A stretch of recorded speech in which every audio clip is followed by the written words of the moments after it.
association of the Nityanjali Institution, the Institution of Performing Arts, Education, Personality Development, and Management Services. A brilliant orator and a great presenter, which I can see many of them here already know. Deepa ma'am is here, and the other educators also who have been hearing him for the last 4 decades, over 4 decades. He's a brilliant orator and a great presenter, and he's also, apart from being an educationist, he's a consultant for various corporate institutions, organizations. A motivational speaker, he has been in this field for over 5 decades, where he has trained over 20 lakh teachers, head of institution, college and professional college students in India and abroad. Dr. Guha is also the expert resource person on personality development for Maharashtra State Board. He was the member of syllabus committee on personality development with Maharashtra HSC Board. He was the expert resource person for World Bank aided educational projects, Government of India since 1993 to 2003, an expert faculty on personal development with the World Bank aided education projects, Government of India. Dr. Guha has also been a guest faculty to numerous management institutions, including SPJMI, Wellinkers, Dalmia, Rizvi, Advent, ITM, and Indian Technology Institute of Technology, that is IIT Mumbai. He has authored the textbook for standard 9th and 10th on the subject of SSC board. Practicing psychologist and counselor, he's also the external examiner for postgraduate studies of University of Mumbai, and he has PhD students doing under him the doctorate study on psychology and personality development from the International University of Contemporary Studies, USA. Over 10 plus students have already done the PhD program under Dr. Guha. He has published number of books which are available. Some of them are available on the Amazon also. He's also the member of the editorial board of the Sarva Shikshana Abhiyan, Government of Maharashtra, recipient of Rajiv Gandhi Lifetime Achievement Award and the All India Achievers Foundation. Dr. Guha is mentioned in the who's who of intellectuals by the Cambridge University.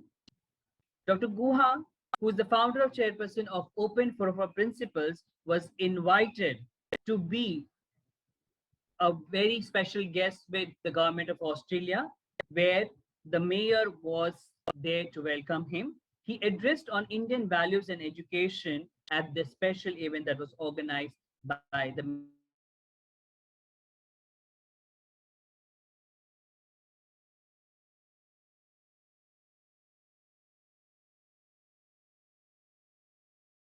in 2013.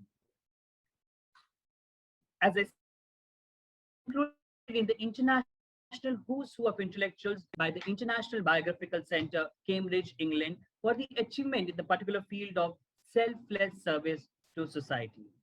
Beyond that, Dr. Guha is also an exponent in Indian classical dance, Indian folk dance, and Western dance. He's also an actor, singer, dubbing artist, music composer, and director of plays, and of course, a poet. Dr. Guha received critical acclaim and has performed in more than 3,500 shows across the globe. A leader by action, more than mere words. He was given a certificate of appreciation for courage by the Bombay Police Commissioner in 1990 for diffusing a crowd of 400 rioters single-handedly. He's an active social worker and works with numerous institutions for poor, handicapped, homeless, as well as cancer and AIDS patients. Dr. Guha is married and has a daughter and a granddaughter.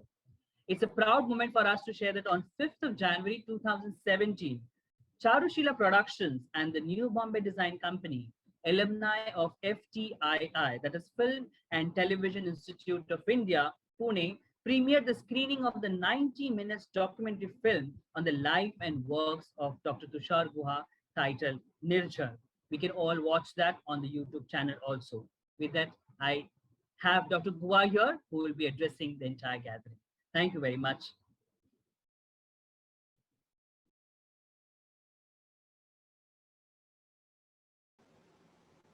Thank you, Girisa. Namaskar and good afternoon. Mental health and wellness is very, very relevant in our everyday way of life, in all spheres of our life, of course, into education.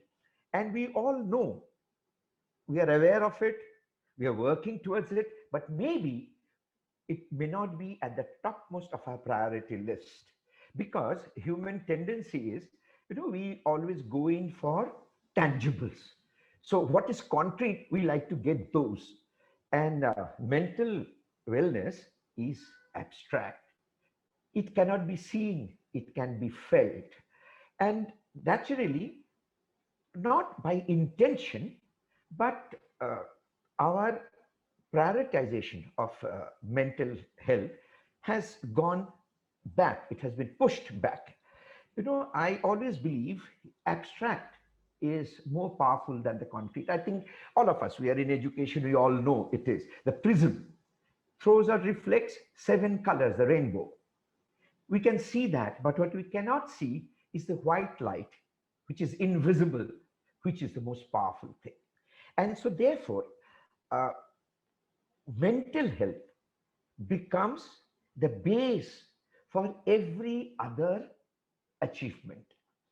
Now, what has uh, happened during over this last 1.5 years?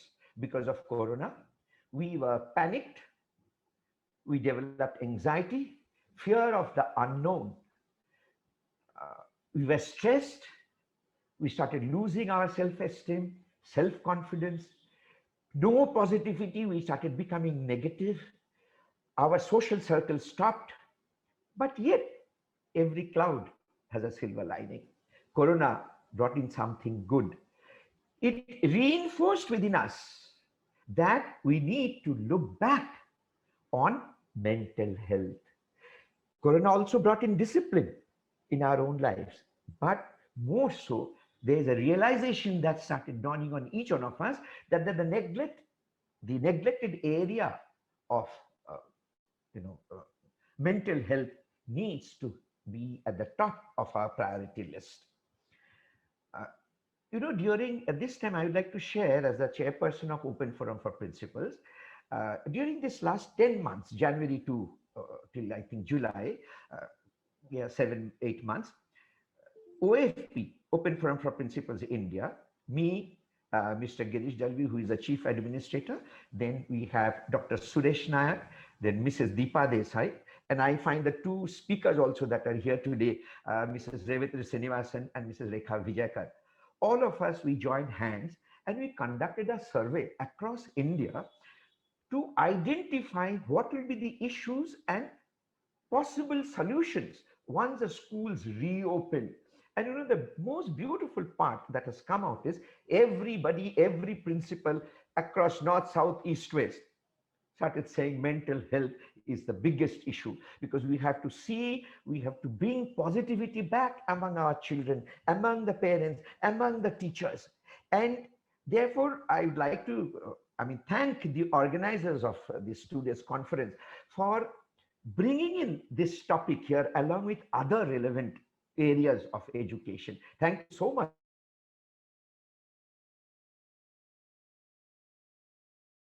opportunity. For the last 3, 4 months, I'm being constantly invited to address online on a subject. The word is mindfulness, which is it's not a very new word, but it's in vogue nowadays.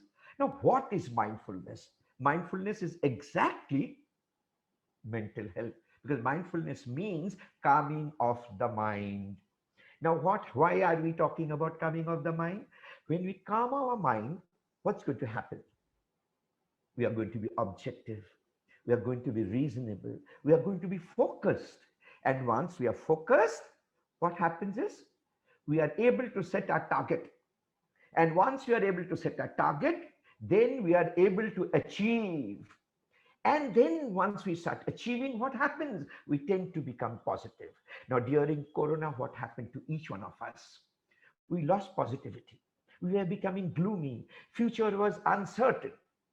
And it is here that mental health comes into the picture. I remember from April 2020, Almost every day I used to address online for motivational lectures to corporate employees, corporate executives, medical fraternity, educationists, and every one of us. Because, and it's not that I was all motivated. Huh? I was also, I mean, I'm not going to say the word depression, which is too big a word, but almost all of us were feeling low. But in spite of that, people like me, like Revati ma'am is one of them who was keeping on addressing people, because in spite of we feeling low, we could not afford to feel low all the time. We had to bring back the spirit within us. So in that case, what exactly happens? Once we start doing it, when we start becoming positive, we start creating optimism. We are creating everybody in a receiving mode. Now, when we talk of collaborate learning, we talk about learning trends, we talk about IT, all this will only happen provided you are in the receiving mode, otherwise it cannot happen. So this is very, very crucial for us. But then, whose mental health are we talking about? It's the individual mental health. I, me, I am the important person. Now, in Corona, we started seeing darkness. We stopped looking for beautiful things. We did not think beautiful anymore. But I always believe, it's very important that if I'm not beautiful in my own eyes, how can I be beautiful in the eyes of others? And who am I or anybody else to sit on a judgment of a fellow human being? But when I'm talking about beautiful in my own eyes, I'm not only talking about my facial features, but I'm talking about the brightness. Often now, Deepa ma'am is here. She was a part of us for the way we think. Every time I used to tell them, all of us need to dress up very, very beautifully, most glamorous, because that gives me a very, very good feeling in the first place. When I ooze out that energy, I ooze out that positivity, it will rub in to the other people. That has to be done. So it says I, the individual, who will have to force to become positive. Now, the thing is, can anybody help me? Nobody can help me. We can all in this conference, we can all talk, suggest, share ideas and concepts, advise. But can we implement? It is not possible. I always say in the corporate, there's something called a Kai principle, knowledge, acceptance, and the I is implementation. And that's very crucial. Now, who is going to implement? With everything we are going to talk, we are going to share concepts. But the concept, if not being transferred and translated into action, becomes ineffective. So therefore, this I is very, very crucial. Each one of us, I can put the food in my mouth, but it is I who have to chew, I who have to swallow. Nobody can eat on my behalf. So when I say if I am not beautiful in my own eyes, I have to make myself beautiful. Now, how do we do it? I'll come to that. Because what had happened with all this, we started losing our self-esteem and self-confidence. Now, everybody, I think from childhood, we have heard that we need to have confidence. Even in Sound of Music, there is a song that we must have confidence in confidence. But the point is, how do we have confidence? I'll come to that. Self-confidence comes, psychology proves it, that 50% of self-confidence comes from my physique, from my body. So it's important whether I'm short or dark or fat or thin, I must appreciate my own physique, my own self. So I need to look at the mirror. It doesn't matter, even if I'm old, but I should not be. I can be old, but not haggard. I can be young and not get stressed. So my face must ooze out the happiness and the brightness. So I have to make myself beautiful. I have to think beautiful. All negative, human nature is negative thoughts come before.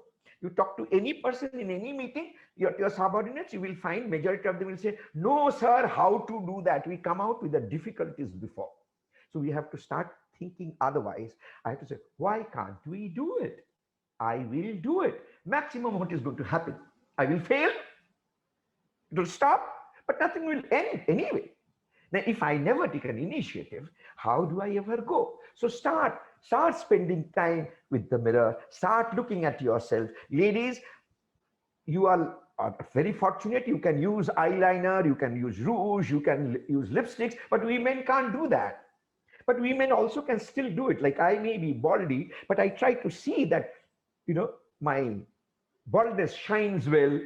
So you can attribute all this. Now, people might find it very funny. but they work. That works, people. So first of all, what am I getting at? Appreciating self. Appreciating self, my health and my hygiene. When I start, this will bring in positivity into us. You know what happens is no doctor can cure a patient if the patient has lost the desire to live. So the patient will have to be willing to get cured. Only then the medicines could help the patient. So similarly, it's I who have to make myself presentable. I have to see and look at myself, and I need to appreciate. It is secondary whether others are looking at me or not appreciating me. Because when I start appreciating, often I keep on telling my students, there have been students who have been saying, they call me, oh God, you are stupid. I said, but if you really think back, it is you who started it. You started saying, I'm not so smart, I'm quite stupid. So 3 times you said, now the other people have started saying you're stupid. So it's very important to portray myself, project myself. Second is I should never compare myself with anybody. I am me. What I was, what I am, what I'm going to be. That should be my parameter, not what the others are.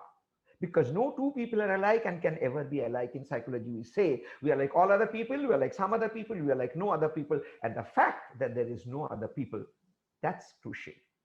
And at the same time, there is Ramakrishna Paramhans saying that as many people, there are that many opinions, and as many opinions, there are that many ways. Why should I, when I said, who am I to sit on a judgment of a fellow human being, I meant, why should I be critical of other people? Everybody has an opinion. Everybody is correct. Let's share. None of us are the ultimate in any way. We are in the process of learning. And fortunately, we are in a platform of all educationists, and we all educationists think alike, that learning is a continuous, unending process. And that's why you are having this conference. So no comparison should ever come in. And the third, for self-confidence and self-esteem, is very objectively identify my own pluses and my own minuses. I'm repeating objectively because it is very difficult to accept my own shortcomings. We very easily accept our pluses, but difficult, honestly, to be accepting our shortcomings. But once we have been able to do, let us grow on my positivities and let us try to rectify on negativities. Here I would like to add that when I say, who is going to tell me what is my quality? It's me, nobody else. Not my father, mother, my boss, my teachers, my students, my parents, my friends. Nobody can. It's I who have to, because every human relation is need-based. I'm not saying human relations are bad, but it is need-based. So I will be more objective. But then how will I know which is my quality? Quality is a very simple definition. Anything that gives me joy and contentment, but does not harm anybody else, is my strength. It could be as insignificant. I often share this. I'm a dancer. I started learning dance at the age of 2.5 in the 50s. Dance was never considered as, generally as a male forte, although Shiva had started Nataraj as a male, but it has never been. So I would naturally be teased. People would make fun of me, but I didn't give up because I loved it.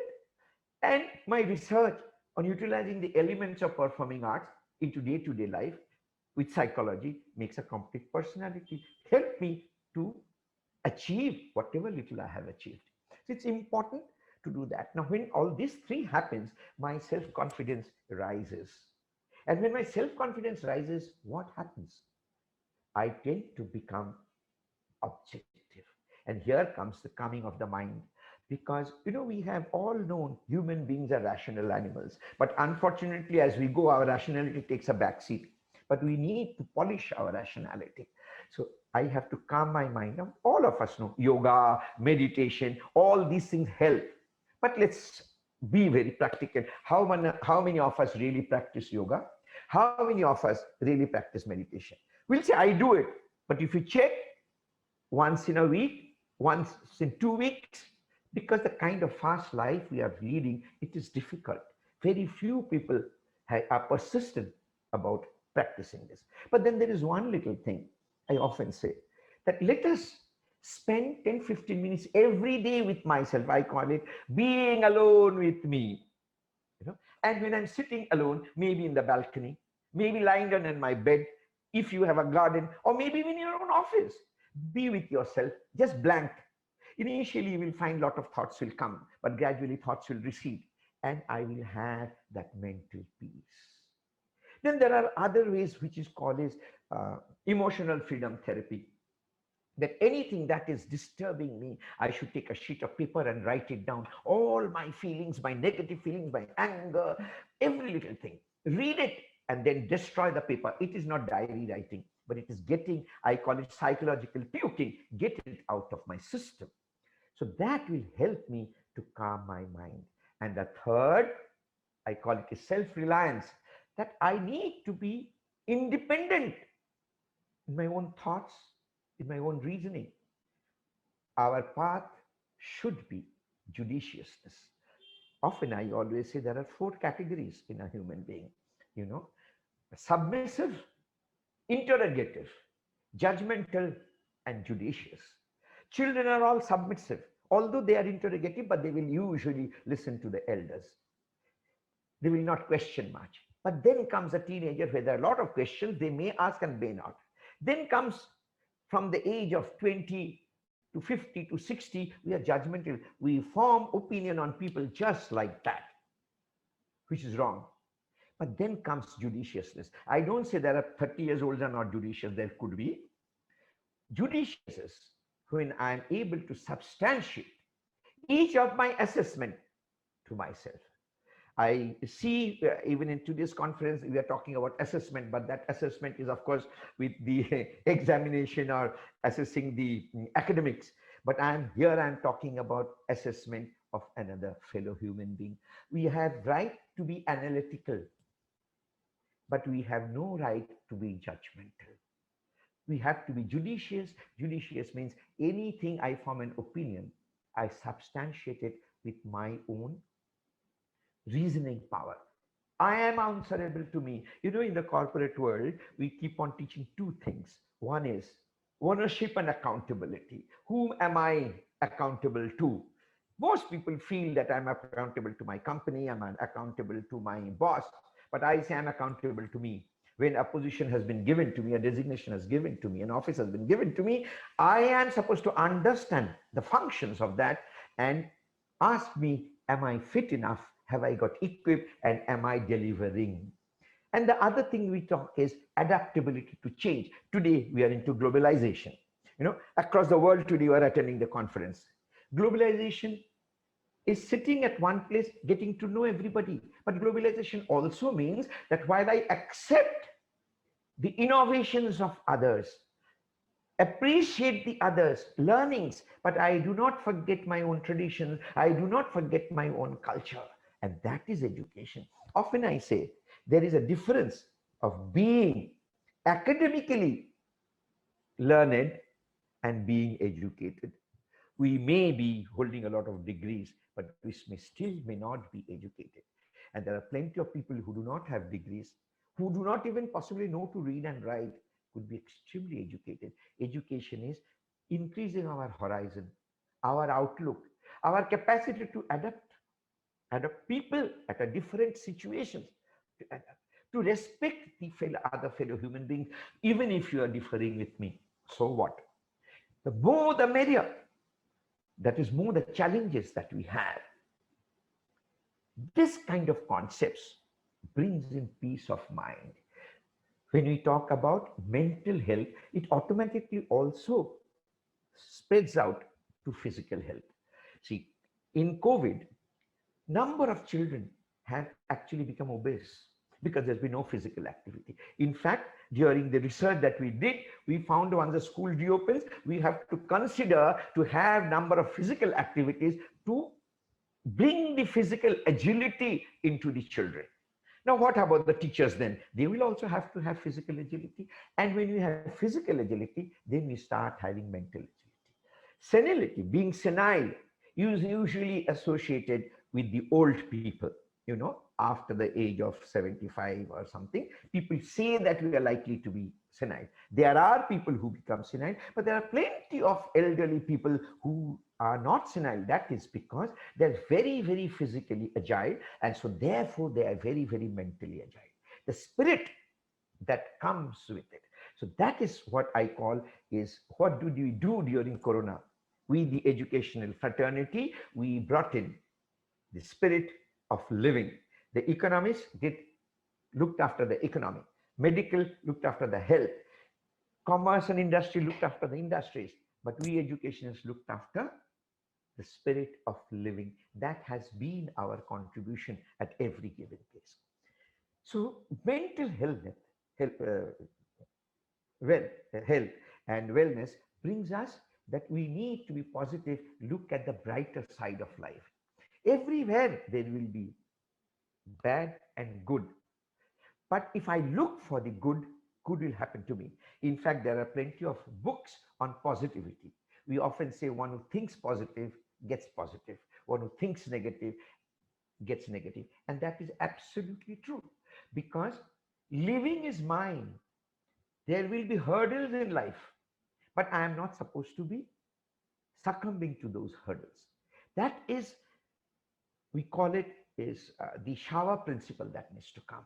Now, when I said I'll come down to the shower principle a little later, but if I connect now mental health to education, what do we do? Where have I supposed to be? Whom am I supposed to be targeting? All the stakeholders. Who are the stakeholders? The management of the educational institution, the principal, the teachers, the students, the staff, and the parents. And unless and until all of them have got back together in the same spirit, a school will not be able to learn in the same. The other day, I was sharing with Mrs. Revati Srinivasan Madam that although now the governments have been permitting, reopening of schools, and the schools are getting the necessary permission from the local municipal authorities. Even the PTA is sanctioning, but there will be plenty of parents who will not want to send their children. So the school management will still have the dilemma that half physical classes, half online classes. Now here again comes in mental health, that how am I going to be convincing my people? And in fact, many of these principals have actually shared, they have started talking to the parents individually. Now, this is also an activity towards mental health, to convince them, to give them the brighter picture. Every coin has two sides, brighter and the darkness. I need to look at the bright side. But to do that, what am I supposed to do?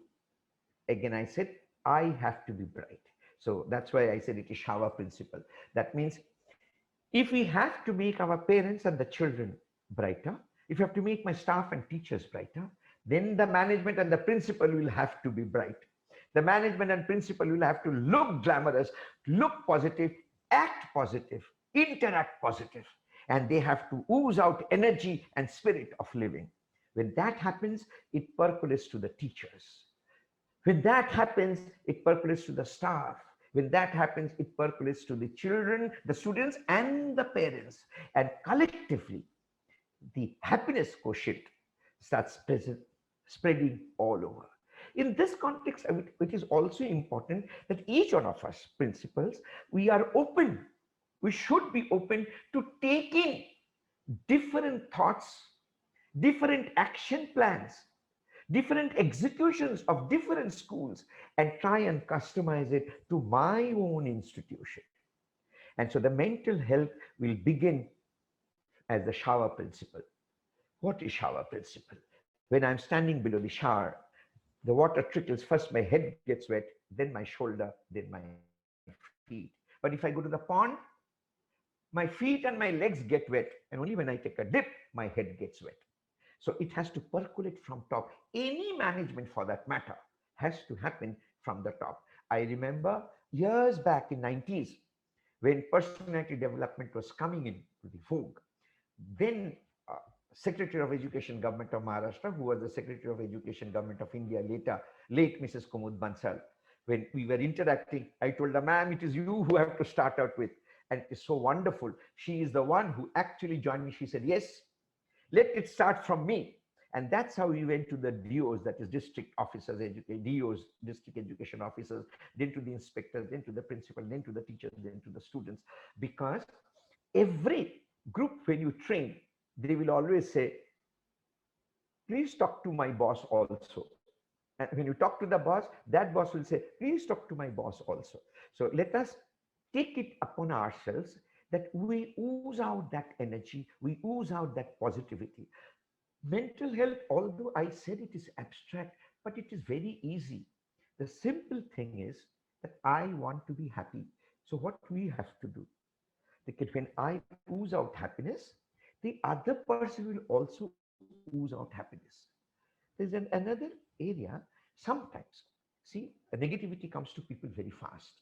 So therefore, what I should do, if I have negative environment, I should either change the environment or shift. If I have people who talk negative all the time, let us avoid them. Let us look for the brightness and not the difficulties. Or if there are difficulties, how easily we can come out of it. And maximum, as I said, what can happen?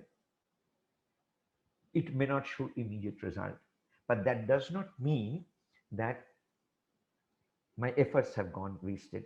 There are a lot of things that happens now, the results will come later. So in this case, for mental health and wellness, our individual thinking is important. Along with that, what I called about happiness quotient, that is being joyful, having my interest, my hobbies, to pursue that. Eat well, eat what I feel like eating, what I enjoy eating. So dress well, eat well, sleep well, play well, have fun. And often I say in here in Mumbai, we have something called TP, called time pass. We all need to learn to do that. We need to spend time. I often say, as a psychologist, we must talk nonsense a lot of times, because all the time when we start talking sense, nothing gets into us, because it becomes a DMU, that is diminishing marginal utility. It's important to unwind. Every one of us have to be. Unfortunately, all of us, we are tied up within our circle. There are a lot of do's and don'ts, but we need to get it out. Shake it out, because that's how my spirit will come back. And as an education, we are very lucky, because of course for last 1.5 years we were not very lucky, but we are the luckiest people among all other our contemporaries, that is all other industries, because we interact with children. Children ooze out positivity, children ooze out happiness, and that interaction gives us that spirit, that joy. So we need to look forward to what we can do, how we can get everybody. Now, the last sentence that I want to believe is, so far I spoke about every individual trying to become very, very happy. So I told you what all to do to become very happy, that is appreciate my own self, see my own qualities and strengths, not compare myself with others, and then try to keep my mind calm by doing things that gives me joy, by doing things that gives me happiness. Okay, then do EFT, and I try to be self-reliant about everything. Now what happens is, when each one of us are going to be happy, I call it collective individual growth.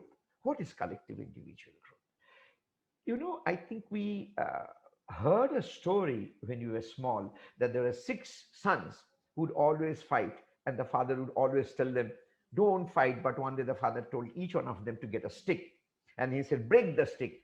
All the sons broke it. He said, get one more stick. When again all of the children brought the stick, the father tied them and said, try to break. They could not break, because 6 sticks, when they got together, it became very strong. But I go a step further. What would have happened if each stick, the first time they had brought, were very, very strong? That would have been very difficult to break. But when such strong sticks are brought together, the strength becomes much, much stronger. So individually, if each one of us develop this happiness quotient within us, this mental health within us, and when such people come together, what's going to happen? It's really going to spread like wildfire everywhere. That joy, that brightness that will go across to people. I remember I did say that hurdles will come to us all the time. But the hurdle is we are not supposed to be giving up. Because I remember a statement by Mrs. Rose Kennedy. She was the mother of John F. Kennedy, the 33rd president of the United States in 1963, who was assassinated. At that age, in 1963, I read this from her in the newspaper.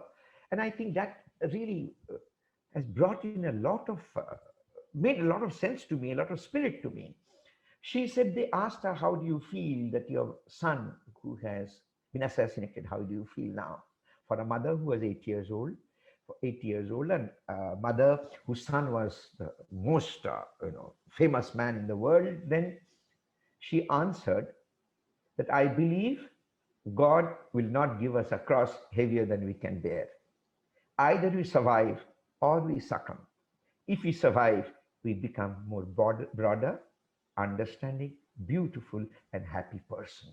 And I really look at it, the difficulties will come, but why succumb? Even in COVID, it is an important thing for us to have a little flashback. Didn't the world face two world wars? Didn't India face war with Pakistan and China? Wasn't there Vietnam War? Wasn't there tsunami and famine and floods? Wasn't there epidemics of plague and smallpox? We survived them all. And we became happy. So Corona also is now taking a back seat, but it is time, of course, Corona became at the same time across the globe. That has been the only difference. But then again, it is at the same time, all of us needs to rise. All of us needs to join hands and come forward to spread this joy, this happiness. There will be smaller issues. But when the larger issue we see, and from there we percolate down to the smaller issues as they come. But to start out, we have to start with joy. We have to start with brightness. We have to start with happiness. I will be ending my talk here with this, that there is a song, I think almost all of you know, that mental happiness is very related to the song of Tagore. যদি তোর ডাক শুনে কেউ না আসে তবে একলা চলো রে, যদি তোর ডাক শুনে কেউ না আসে তবে একলা চলো রে, একলা চলো একলা চলো একলা চলো একলা চলো রে, যদি তোর ডাক শুনে কেউ না আসে তবে একলা চলো রে. The song means that when you call, if nobody comes, then you move alone. And according to me, aloneness, this is very beautiful. Aloneness is strong. It's different from loneliness. When we are able to experience aloneness, we automatically become happy. We automatically become strong. So as we start moving, people will join. But again, there is a very important, significant thing. When people join me, that's what they have joined. But have I joined them? We need to ask this question to ourselves to take our team along. And there comes the spirit of mental health, spirit of wellness, that I am, the happiness does not end with me. The happiness must spread. If that happens, then we will find, I have gone through the schedule of this conference, then automatically what happens is we face all the challenges, the collaborative learning, technology, learning trends, assessment, teacher care and teacher development, all the areas that we are trying to focus ourselves will automatically happen, because we are going to start out with joy. We are going to start out with hope and aspiration and happiness for a brighter future, for brilliancy, because it's simple. I want to live. Who can stop me living? I want to be happy. Who can stop me being happy? Often I keep on telling all my students, I said, see, there are two kinds of faces, my dear. There's one is a constipated face and is a loose motion face. We need to have a loose motion face, all the time showing our teeth and be happy and not be all the time gloomy and sad. With that, I end my talk. And again, I thank uh, Yashwasini as well as ED for inviting me. And of course, Dr. Suresh Nair and Deepa Desai Madam for inviting me to be here. Um, it's always like I often say, when I talk and I deliver a lecture, I start feeling whether I feel happy. I'm not usually very concerned whether others felt very happy because I believe that if I feel happy, that means I have done my job. So others will automatically feel happy. With that note, thank you so much. God bless you.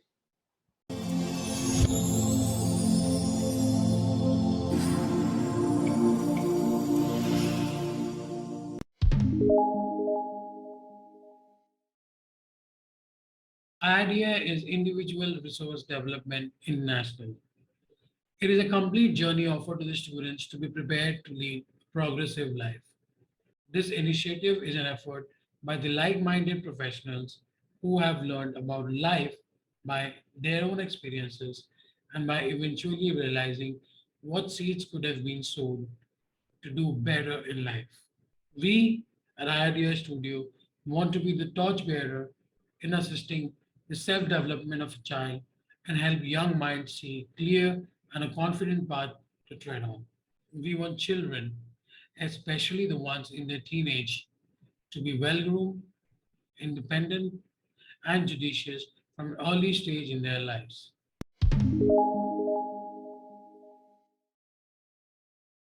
Yes, the program is primarily for the young, but there's a difference. The difference here is parent or adult participation and collaboration. Adults become the medium here. That is predominantly what our role is, right?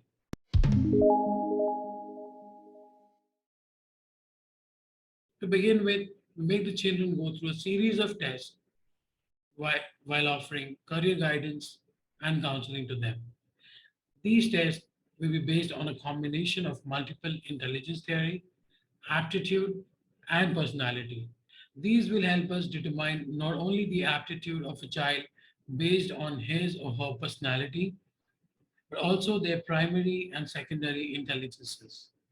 Therefore, allowing us to give them a very clear and effective counseling as well as guide them to choose the right career paths. However, that is not what we stop at.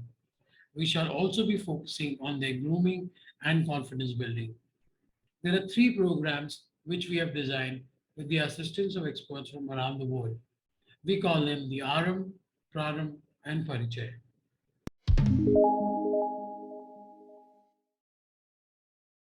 Aram is for classes 5, 6, and 7, focusing on life skills, mind frame, knowledge quotient, interest, and hobbies.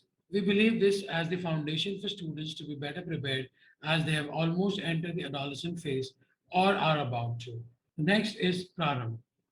Aram is the beginning and Praram is about being focused. This program is for the 8, 9, 10 standard students who have the desire to do something or are dealing with inner conflict which does not allow them to grow mentally, physically, emotionally, and socially. They only follow, which at this stage could seem to be true, but is only temporary and could actually affect the future, which is a very long, responsible, and a challenging phase. Let me help you understand this through numbers. Childhood is 0 to 10 years. Teenage phase is 11 to 19 years. Youth is 20 to 25. Human lifespan in a normal condition is at least 60 years. If we deduct the first 25 years as adults, the child needs to drive the next 35 years. Childhood was love, care, and guidance. Teenage was excess attention, love, peer pressure. Youth was love, expectations, and compulsions. All the three stages reflect concern and cooperation, but adulthood is responsibilities and independence, which many a times brings in fear, which compels us to be less experimental, lack the guts, and we become followers. So Prarabh provides the foundation to build the potential through individual capacity and emotional stability. Parichaya is the last leg of program, where it is all about focus, setting goals, being enterprising, being human, being realistic, and connected to people, place, and emotions.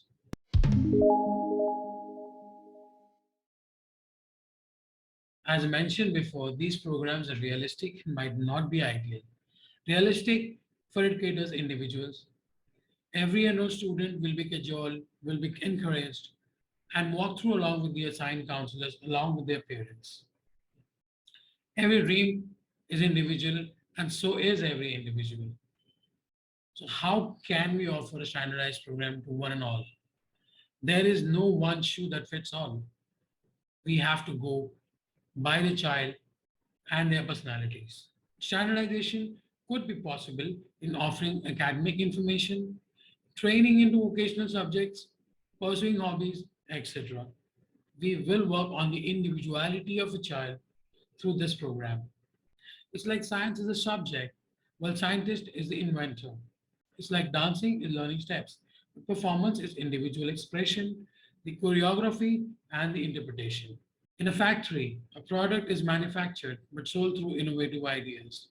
This interpretation, innovation, and experimenting is what we will help children explore and also learn during their journey with us at IRDI Studio. Thank you. On behalf of all of us at Team IRDI, I thank you all. Do visit us at www.irdistudio.com. We encourage you subscribe to our channel and keep liking the videos and share your comments and thoughts in the comment section. Thank you.